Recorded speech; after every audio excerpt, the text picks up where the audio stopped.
Ahora comienza Noticias 13.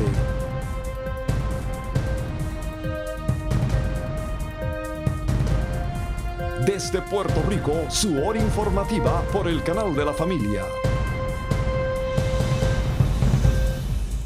¿Qué tal, amigos? Buenas noches, bienvenidos a Noticias 13, su hora informativa. Buenas noches, Yarimar. Buenas noches, José Ángel. A continuación, los titulares más relevantes el día de hoy.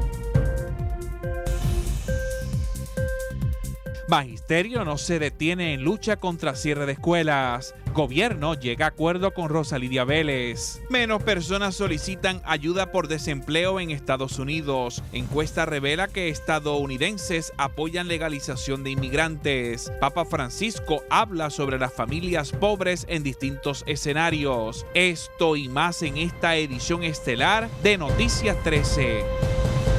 Gracias por estar con nosotros. El anuncio del cierre de escuelas para el próximo semestre ha provocado que el magisterio exprese su malestar ante la decisión sin consultar a los consejos escolares de cada plantel. Veamos el informe. Noticia del día. Hasta el Capitolio llegaron los líderes de Únete y Educamos en busca de conversar con los legisladores ante el nuevo panorama que se ha presentado en el sistema educativo del país. Según el secretario del Departamento de Educación, Rafael Román, se estarían cerrando a partir del mes de agosto poco más de 90 escuelas, lo que estaría provocando entonces el traslado de personal a los nuevos planteles y el cambio de escuela de los estudiantes. El caos que ha provocado la decisión del secretario de cerrar 93 escuelas y consolidar 502 escuelas ha tenido unos efectos emocionales, sociales y académicos en cada comunidad escolar que se ha levantado para rechazar esto. Por lo tanto, hoy, al acudir a la legislatura, estamos reclamando que actúen con urgencia para detener el cierre de escuelas y para detener la reconfiguración por todas las violaciones que ha habido en el proceso y por el incumplimiento del Departamento de Educación con la propia Ley 149. Ante esa verdad absoluta que estamos comunicando, esto lo que requiere es detener el cierre de escuelas y la reconfiguración. Al igual que Emilio Nieves, Eva Ayala explicó que el cierre de escuelas se ha dado sin la consulta directa con el magisterio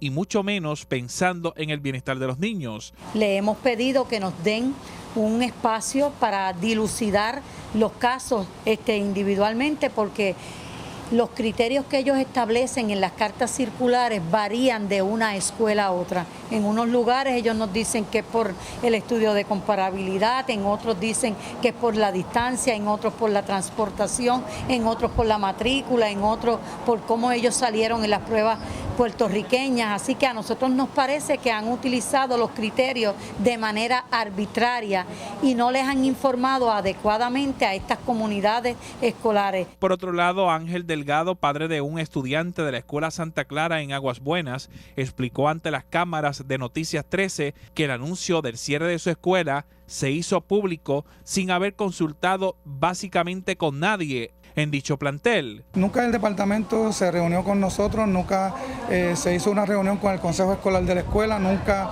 hubo ninguna iniciativa previa al cierre de la escuela. Nos afecta muchísimo a todos los padres, nos afecta muchísimo a los maestros, nos afecta muchísimo a todas las áreas de la escuela, en especial a los estudiantes, que son los que tienen que ahora coger autobuses tempranas horas de la mañana para entonces acudir a las escuelas. Como también tenemos los problemas de que ya nosotros estamos ubicados en nuestras escuelas y nos sacan de nuestras escuelas para ponernos en otras escuelas receptoras. Y mientras esto se da, la senadora Maritere González coincidió este jueves con el grupo de líderes magisteriales y señaló que llevan más de 2 semanas intentando reunirse con el secretario de Educación sobre el cierre de escuelas y la consolidación de otros planteles, y hasta el momento no ha recibido ni una sola respuesta. Indicó que la búsqueda de economía dentro de dicha institución no puede ser una mera excusa para seguir cerrando escuelas sin consultar con nadie. Desde San Juan, Irán Delgado Vélez y José Ángel Cordero. Gobierno. A 35 años de que Rosa Lidia Vélez se mandara al gobierno por la falta de servicios de educación especial, la administración de Alejandro García Padilla llegó a un acuerdo por los daños sufridos por ella y su hija, con la firma de un pacto que, entre otras cosas, establece que se indemnizara con $125,000. La acción constituye la primera reclamación por daños transada en la histórica demanda radicada en el 1980, cuando Vélez reclamaba servicios para su hija con discapacidad física, Isamar Malaret Vélez. Al deponer ante la Comisión de Hacienda de la Cámara de Representantes, la secretaria del Departamento de Recursos Naturales y Ambientales, Carmen Guerrero, ¿cree que la reducción presupuestaria de cerca de $1 millón al presupuesto de gasto de esa agencia para el próximo año fiscal no afectará los muchos servicios que ofrece? En una entrevista con nuestro compañero Ismael Torres, la funcionaria explica lo que ha hecho su agencia para atender los recortes presupuestarios. Veamos y escuchemos a continuación. Bueno, específicamente en el caso del departamento hubo una reducción de $4.2 millones en el presupuesto del próximo año fiscal comparado con el presupuesto actual. Específicamente de esos 2.5 millones se los queda a la Oficina de Gerencia y Presupuesto para el pago de Autoridad de Energía Eléctrica, edificios públicos, acueductos, alcantarillados y otras fianzas. Así que específicamente la reducción en lo que es nómina y materiales del departamento es $1.7 millones. Obviamente es una reducción en el presupuesto, pero nosotros tenemos ya un plan delineado para entonces continuar con nuestros esfuerzos de reducción de gastos, aumento de recaudos y cobro de cuentas por pagar para entonces poder cubrir esta reducción en el presupuesto que tenemos ahora mismo. Y en términos del trabajo que ustedes hacen, que es usualmente de supervisión, ¿qué áreas se afectan, si alguna? Específicamente, o sea, esta reducción de 1.7 es en el área de nómina, así que nosotros tenemos que buscar la forma de entonces identificar todos estos distintos fuentes de fondos para poder cubrir esa área de reducción de gasto en el presupuesto en el área de nómina. ¿Pero qué área en particular han identificado ustedes, si alguna? Lo que pasa es que el presupuesto identifica pues lo que es operaciones regionales, identifica lo que es el área de distintas áreas operacionales de la agencia y entonces habría que dividirlo dentro de la parte de nómina, pero nuevamente nosotros entendemos que tenemos la capacidad de reducir gastos y aumentar recaudos para poder cubrir esa reducción en el presupuesto. O sea que no vamos a tener que reducir la plantilla de empleados en el departamento. O sea que el dinero que tenían anteriormente estaba de más. No diríamos que es que estaba de más, era que el departamento no estaba haciendo unos esfuerzos sustanciales en reducir gastos y en aumentar los recaudos. Pero específicamente ustedes en el análisis que han hecho, no hay un área crítica que realmente... Hay áreas que se pueden cortar, pero áreas donde no se pueden cortar. ¿Han identificado áreas como esas que realmente se va a afectar, digamos, el trabajo científico que hace la agencia, de monitoría, etcétera? Miren, nosotros lo que hemos identificado con estas reducciones que hemos tenido con el pasar de los años es que en realidad no podemos cortar más en el trabajo que hace la agencia. Nuestra agencia es una agencia que se afectó sustancialmente con la Ley 7 y la reducción en la cantidad de empleados en la agencia. De una agencia que tenía más de 1.600 empleados, hoy tiene cerca de 1.000. La secretaria de Agricultura, Mirna Comas, presentó hoy ante la Cámara de Representantes un presupuesto consolidado de $54.6 millones para el próximo año fiscal, con una reducción que no le representará un impacto mayor, según precisó, ya que termina el presente con un superávit de $574,000 como resultado de medidas impuestas por la Ley 66 de Sostenibilidad Fiscal. Escuchemos. En términos de los ajustes que estuvimos haciendo como resultado de la Ley 66, terminamos con un superávit de $500,000. Tendremos una reducción en el presupuesto porque lo que son los gastos de utilidad se van a estar pagando desde OGP y entonces realmente la diferencia que tenemos con los ajustes que ya hemos estado haciendo, pues se compensan y podemos continuar normalmente la operación del Departamento de Agricultura. En un principio se hablaba de la posibilidad de un recorte de $77 millones. Estos 77 millones son fondos que iban a la Administración de Desarrollo de Empresas Agropecuarias y es el dinero que se utiliza para otorgar incentivos a los agricultores y a los obreros agrícolas. Esa cantidad de dinero fue asignada nuevamente en el presupuesto, por lo tanto continuaremos otorgando los incentivos a nuestros agricultores y a nuestros obreros agrícolas como lo veníamos haciendo.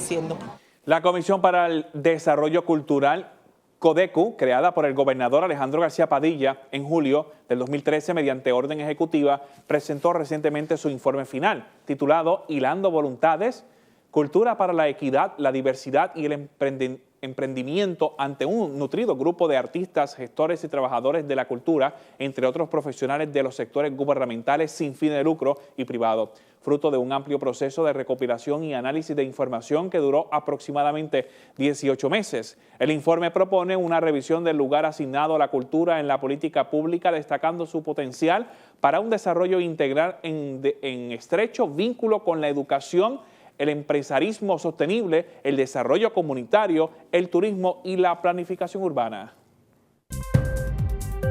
Política.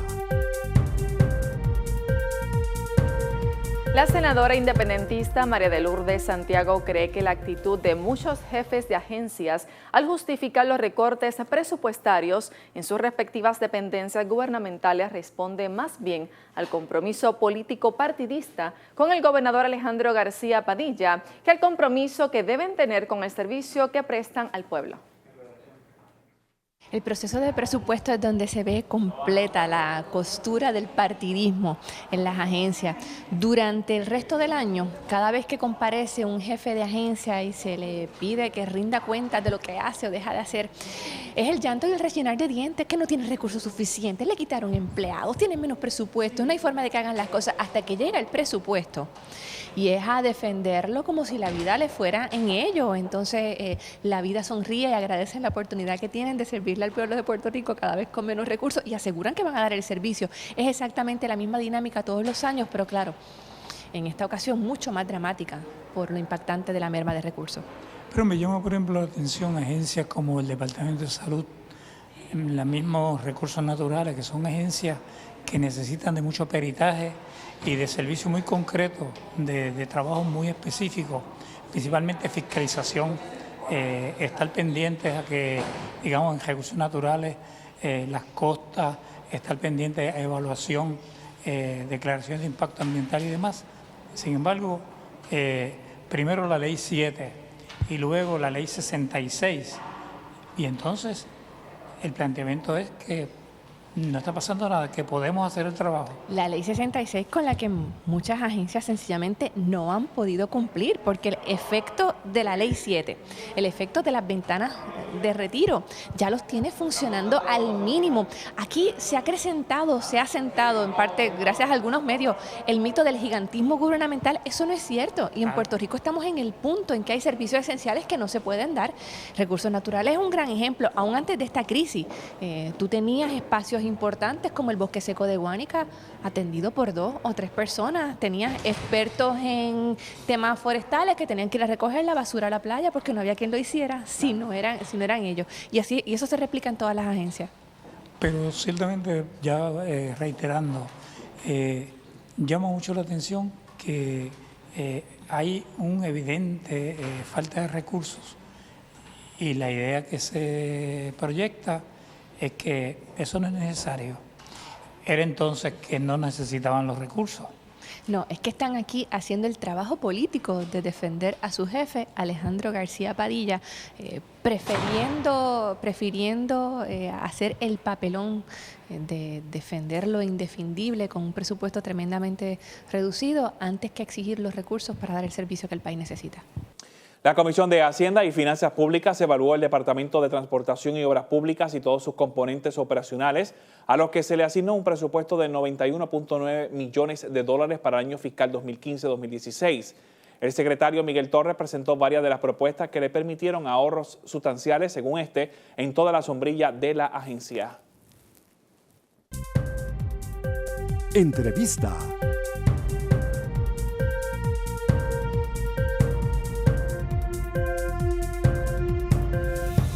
Realmente, prácticamente todo comenzó aquí cuando se discutía la verdad detrás de los dinares en Puerto Rico, cuando se vendían o se intentaba negociar a través de esa moneda que no es de Estados Unidos, que es de un país que hay un conflicto gigantesco y aún no se sabe qué va a pasar. Tengo en línea telefónica no, aquí en el estudio a Gilberto Arbelo. Gracias por estar con nosotros. Gracias, Cordero. La conexión nuestra en los pasados 2 años ha sido por teléfono casi, ¿verdad? Sí, pero para mí siempre es un privilegio de compartir con la audiencia de Canal 13 porque, como tú muy bien mencionaste en la introducción, aquí comenzó. Cuando hablamos... Cuando digo la televisión, Sí. de la perspectiva seria, de informativa, Sí. de llevarle al consumidor, a cuando tuvimos el programa aquí, y todavía recuerdo cuando la gente llamaba, porque te acuerdas que abríamos los teléfonos, Sí. y entonces, como dicen los muchachos, decían, Dr. Chopper, los dinares, y yo me doblaba y le enseñaba el rollo de papel higiénico. Y, y nosotros comenzamos esta lucha en el 2005, y finalmente, pues... Pero hubo muchas personas, Gilberto Arbelo, que compró esta moneda que no tenía ningún valor, porque uno puede comprar monedas por ejemplo, si uno quiere comprar, no sé, ¿qué moneda uno va a comprar para qué? Mira, pero en este caso de dinero decían que uno iba a ser rico. Sí, pero lo que pasa es lo siguiente, el mercadeo de la ilusión de tú que te ibas a hacer rico en una forma fácil, sin pasar trabajo, era todo el mensaje que había detrás. Sí. Como yo le digo a la gente, yo no puedo decirle a usted que me está viendo en su casa cómo gastar su dinero, qué hacer con su dinero. Eso es una cosa, usted lo trabaja, usted se lo gana, usted decide en qué comprarlo. Lo que nosotros nos indignó fue la utilización de la palabra de Dios y de Dios para mercadear esto a la gente, utilizando a Dios para decir que eso era una bendición, que eso era, y eso pues fue lo que nos motivó a nosotros a señalar y a tomar esta cruzada que por 10 años nosotros llevamos a cabo y que parte de ese esfuerzo se hizo aquí en este mismo estudio, nosotros en un programa de televisión que tuvimos aquí. Recapitulando lo que ha ocurrido, durante el día de ayer el FBI visitó a las oficinas de una empresa que se dedicaba a, entre otras cosas, a anunciar por los medios de comunicación que ellos estaban vendiendo o permitiendo la compra de dinares en Puerto Rico a través de esa figura que no sé si mantiene, pero mantenía un programa de televisión en un canal muy cercano de aquí en nuestras instalaciones. Sí, él lo que utilizaba, los medios de comunicación, estaba enfocado, porque lo que sucedió fue lo siguiente. Cuando se empezaron a vender los dinares en Puerto Rico, habían 5 personas que vendían dinares. De esos 5 personas, habían 4 que eran pastores de iglesias evangélicas, y él era el único que no era pastor, o que no pertenecía a una congregación religiosa. Cuando él ve que esas 4 personas le están tumbándole el negocio o le están canibalizando sus ventas, él entonces se mete a través de un ministerio cercano a donde está la facilidad de este canal, para entonces utilizar ese libreto para tratar de convencer. Pero convenció a mucha gente. No, en Puerto Rico, él nada más, por declaraciones de él, le ha vendido a sobre casi 500,000 de personas. Y el 70% de esas personas que compraron son evangélicos. El gobierno de Irak decía que esa moneda no tenía ningún valor fuera del país. Sí, porque esa es una moneda de circulación interna. Tú has ido a Cuba y en Cuba circula una moneda que se llama el CUC, el CUC. El CUC es una moneda de intercambio interno de Cuba. Cuando tú sales de Cuba, te dicen en rótulos que tú tienes que cambiarlo porque fuera de Cuba no tiene ningún valor. Pues lo mismo sucedía o sucede con el dinar. Es una moneda interna que era ilegal sacarla del país. Incluso haciendo referencia a Cuba, uno lleva moneda estadounidense o euros a Cuba y uno no puede utilizar esa moneda, no tienes que cambiarlo. Por el CUC. Siempre va a haber alguien que va a coger por estas monedas, pero si te cogen, pues vas a tener graves problemas. No era la política pública del país. Entonces hay que cambiarlo internamente y cuando uno va a salir tiene que volver a cambiar el dinero en la moneda. Mira, me sobraron tantos CUC o CUC, te los doy y ellos venían y te lo cambiaban en dólar o en euro, la moneda que tú preferías entre esas dos. Pero entonces la moneda de Irak fuera, no sé quién iba a cambiar eso. ¿Quién es la pregunta? ¿Quién iba a cambiar eso? Entonces, porque el que lo iba a cambiar, los federales se le metieron ayer. Y lo más importante, que no ha trascendido fuerte en los medios, no fue que solamente se le metieron a él, se le metieron simultáneamente en Atlanta al tipo que le suplía los dinares a él. Esa es la próxima pregunta, porque esta persona, quien se le está investigando, pues sí, porque ahora mismo solamente fue un allanamiento de evidencia. Entonces, ¿de dónde él tenía ese dinero? Porque uno hacer movimiento de dinero de un país a otro, uno tiene que reportarlo. Uno no puede entrar con un maletín lleno de dinares. Pero mira cómo funcionaba el esquema. Este individuo de Atlanta conseguía los dinares de Irak o a través de Kuwait o a través de Jordania. Se sacaban de contrabando de esos dos, de Irak. Pero monedas reales. Es decir, no, estamos hablando de moneda real como vimos en pantalla. Sí. Sacaban el dinero de esos a través de esos dos países, se lo enviaban a él. Ellos, cuando traían ese producto, esa moneda a territorio americano, ellos las reportaban como mercancía, como papel. No los reportaban como moneda, como un currency.